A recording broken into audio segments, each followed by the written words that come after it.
Setakat 13 Jun 2021, lebih 5,300 kes baru dicatatkan dan hanya 5 daripada angka itu merupakan kes import.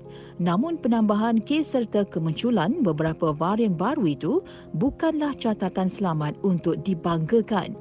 Malah ia tetap membimbangkan terutama petugas barisan hadapan atau frontliners kita. Dengan membawa slogan berkhidmat untuk negara, petugas barisan hadapan kekal bertahan mendepani pandemik COVID-19 menerusi usaha mereka bersedia menjaga di pos masing-masing. Seperti di Pusat Kuarantin Terbesar Negara PKRC MAIPS 2.0 Serdang, pelbagai kemudahan telah disediakan bagi melancarkan perjalanan operasi dan meringankan beban para petugas. Antaranya pusat asuhan kanak-kanak, kemudahan penginapan petugas, perkhidmatan kesihatan mental dan sokongan psikososial. Usaha kerajaan ini secara tidak langsung sebagai tanda sokongan kepada setiap frontliner agar mereka terus bersemangat kental menjalankan tanggungjawab dengan penuh komitmen. Berkorban siang dan malam tanpa mengenal waktu. Kalau bukan mereka, siapa lagi? SUK Negeri Selangor memberi taska untuk kami petugas di PKRC MAIP menghantar anak di sini. Ia sikit sebanyak meringankan beban saya. Anak saya dekat dengan saya dan taska ini banyak membantu saya. Anak saya 2 orang dihantar ke sini. Saya hantar anak saya ke sini sebab tugas saya tak menentu masa. Dan kita orang pernah tinggal anak berminggu-minggu di rumah abang saya. Of course lah anak-anak mencari tapi terpaksa. Saya tengok anak saya melalui video WhatsApp je. Ini pandai anak sangat mencabar sebab ada masanya kalau saya kena bekerja Sabtu Ahad, saya kena tinggal kat rumah adik. Di taska sendiri pun ada SOP dia sebelum ambil anak kena hand sanitizer, pakai mask. Maksudnya touch and go, ambil anak terus bawa balik. Sebelum masuk memang anak di scan suhu dan kita nak serah anak pun kita hand sanitizer dulu. Anak happy, fasiliti dia sangat komplit. Kita ada ustaz kagat ATM yang akan datang mengajar anak-anak Iqra, solat, berzikir. Ada improvement anak-anak saya di sini. Suami dan family redha saya bekerja dan diorang bangga saya salah seorang petugas barisan hadapan. Bila ditubuhkan bulan 2 pada awal pembukaan di taska MAIP sementara ni, pendaftaran masa tu dalam 20 orang. Bila petugas-petugas frontliner dah mula tahu adanya taska untuk bantu frontliner, semakin meningkatlah. Jumlah terkini 58. Operasi dia kat sini dia adalah 7 hari. Daripada pukul 6.30 pagi hingga 10 malam dan kami jalankan 2 shift. Kami akan mulakan aktiviti start jam 9, 8.30 adalah sarapan mereka. Pukul 9 mereka mula aktiviti harian baca doa, menyanyi, menari. Akan ada nature walk sekeliling kawasan taska ni lah untuk diorang tengok keindahan alam. Setiap hari berlainan-lainan aktiviti yang kami terapkan. Dalam 11.30 kita mula preparation untuk makan. Dan selepas makan tu kita akan preparation untuk mandi, tidur dan susu. Kanak-kanak shift petang akan hadir pula pukul 2. Mereka akan bermain dulu. Dalam jam 3 kami akan buat circle time untuk shift petang pula. Kami masih mematuhi SOP. Jarak-jarak, depan tangan. Maksud dia tahu kena menari, kena jauh-jauh. Makan, kena jauh-jauh. Mana-mana parents yang baru first time nak hantar anak, kami akan memang biasalah borang pendaftaran, borang perikhtiaran kesihatan. Untuk memastikan anak-anak mereka yang hantar, yang hadir semua adalah sihat. Sebab taska kami, kalau tak sihat sedikit pun, kami akan tidak benarkan mereka untuk masuk. Setiap hari kami akan buat sanitize satu taska ni 3 kali. Barang-barang taska dalam seminggu kami akan basuh macam toys, macam kapet. Sepanjang saya menjadi sukarelawan di taska ni, saya nampaklah mereka macam terima parent mereka adalah frontliner yang masa mereka terhad. Masa mereka banyak dengan kami daripada dengan parents. Kami pun cuba sebaik mungkin untuk sayang mereka seperti mak-mak dia walaupun tak sama dengan ibu bapa mereka.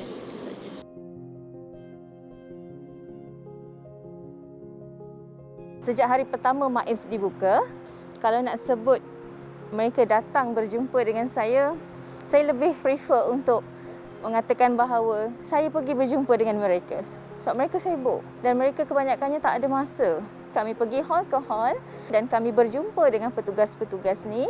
Kita ada buat pre-deployment session. Dari segi emosi, sama ada mereka ini bersedia untuk memulakan tugas di MAIPS atau tidak. Kita ada buat juga support group. Kita akan bincangkan isu-isu semasa, apa yang dihadapi oleh frontliners ni. Dan yang terakhir sekali, kita ada buat sesi sembang santai bersama dengan pengarah. Kita bagi peluang kepada semua anak-anak buah untuk berjumpa direct dengan pengarah dan meluahkan apa isi hati mereka kepada pengarah. So inilah cara kami berjumpa dengan frontliners di sini. Kami telah berjumpa dengan mungkin lebih daripada 90% frontliners yang bertugas di sini. Sebenarnya dalam isu menjalankan sesi kaunseling ni, rapport sangat penting. Bila mereka nampak aja kami, puan datanglah puan, kami nak jumpa puan. Mereka akan cerita dengan kami dari sekecil-kecil isu sampai sebesar-besar isu lah. Selalunya berkait dengan satu sama ada keluarga mereka atau yang kedua berkait dengan pesakit. Mereka ni tersepit sebenarnya antara dua tanggungjawab. Satu tanggungjawab kepada kerajaan sebagai penjawat awam dan yang kedua tanggungjawab kepada keluarga. Bila mereka datang menjalankan tugas di sini, mereka tidak dapat menjalankan tugas kepada keluarga mereka. Tapi jika mereka berada di sana, mereka tidak dapat menjalankan tugas yang diamanahkan kepada mereka untuk menjaga pesakit. Jadi mereka dalam dilema selalunya. Sebab kebanyakan staf ataupun petugas yang datang bertugas di sini, mereka jarang-jarang balik rumah. Kadang-kadang seminggu sekali, kadang-kadang sebulan sekali baru balik rumah. Kadang-kadang dah buat sehabis baik kepada pesakit tetapi akhirnya mereka dimarah, ditengking dan sebagainya. Itulah bila mereka luahkan, dia akan rasa lega lah. PKRC ni bomber dilantik sebagai pegawai pengangkutan, di mana segala pengangkutan di sini dikawal oleh bomber. Sama juga dengan disinfection akan dikawal oleh Jabatan Bomber dan Penyelamat Malaysia juga. Kalau ikutkan, kita ada buat satu rotation job lah. Maksudnya saya bekerja selama seminggu, okey, dan dia bertugas 24 jam dan off 2 hari. So sambung begitulah sehingga seminggu. Semestinya mereka takutlah kan, kita bekerja dalam keadaan yang sebegini, dalam zon merah lah maksudnya kan. Kalau saya habis bekerja, saya akan sanitize diri saya sendiri dan kemudian saya akan baru balik di rumah.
Canon, delighting you always.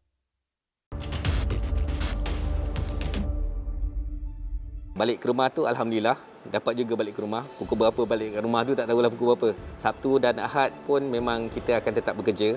Sebab operasi ni berjalan 24 jam sehari. So kita perlu memastikan pengoperasian ni adalah sebaik mungkin.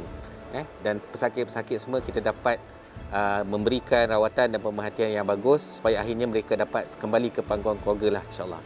Kalau sekiranya dahulu ada negeri-negeri yang tidak ada pertambahan kes yang tinggi, so kita boleh pull manpower. Kita boleh panggil manpower daripada negeri lain untuk membantu daripada tempat lain. Tapi sekarang, oleh kerana semua negeri juga mengalami lonjakan kes, kita tidak dapat melakukan sedemikian. Sebab itu saya ingin maklumkan kepada masyarakat, memang pihak kerajaan, pihak Kementerian Kesihatan Malaysia, NADMA dan sebagainya, 18 agensi yang bernaung di sini, kita cuba menyediakan fasiliti yang sebaik mungkin.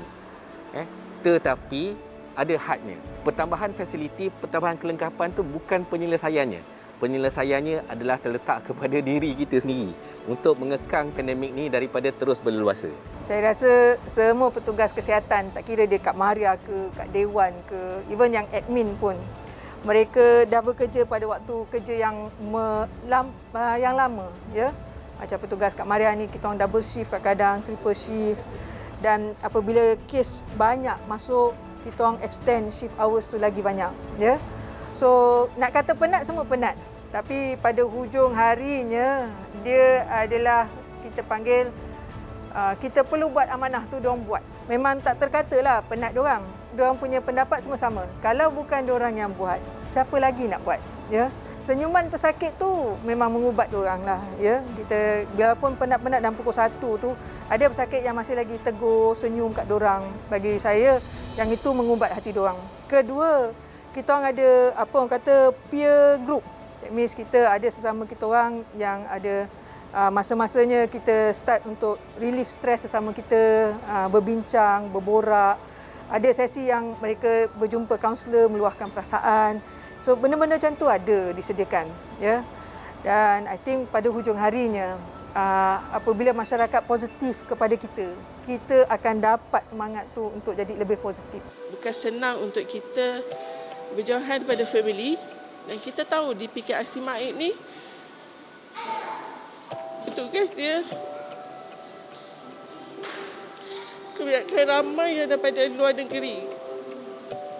Pengorbanan seorang isteri ataupun suami berjauhan dengan family bukan mudah. Saya mengharapkan orang di luar sana sama-sama membantu kami petugas hadapan. Tolonglah jaga SOP. Kami walaupun penat kami ni adalah nombor 2. Kami dahulukan untuk menyelamatkan nyawa orang lain. Frontliners ni kan, saya menjadi saksi kepada apa yang mereka lakukan di sini. Perit maung mereka di sini, pengorbanan mereka di sini. Mereka sanggup tinggalkan keluarga, datang ke sini, menggadai nyawa untuk merawat pesakit. Mereka penat, kami cuba berikan keselesaan kepada mereka. Tempat untuk mereka meluahkan perasaan. Tempat untuk mereka menangis. Tempat untuk mereka mengadu kepada frontliners. Sekiranya anda memerlukan seseorang untuk mendengar, someone to listen to you, someone for you to ventilate, someone for you to share a shoulder to cry on, please do come to us. Sebab masalah emosi ni tak boleh dipendam. Makin kita pendam, makin parah jadinya. Saya menyaksikan segala kesakitan, keperitan yang dialami oleh pesakit. Sebab kami menjalankan sesi kaunseling kepada pesakit juga. Jadi setiap kali kami call, mereka menangis sakit. Mereka menangis menyatakan bahawa hilang deria bau, hilang deria rasa. Saya batuk puan, sakit tekak saya. COVID is real. The pain is real. Jangan kata COVID tu tipu. Sebelum COVID ini menyerang ahli keluarga kita, orang tersayang kita ataupun diri kita sendiri, tolong patuhi SOP, daftar untuk mendapatkan vaksin. Diri kita, keluarga kita, ayah ibu kita, sebab the pain is unbearable.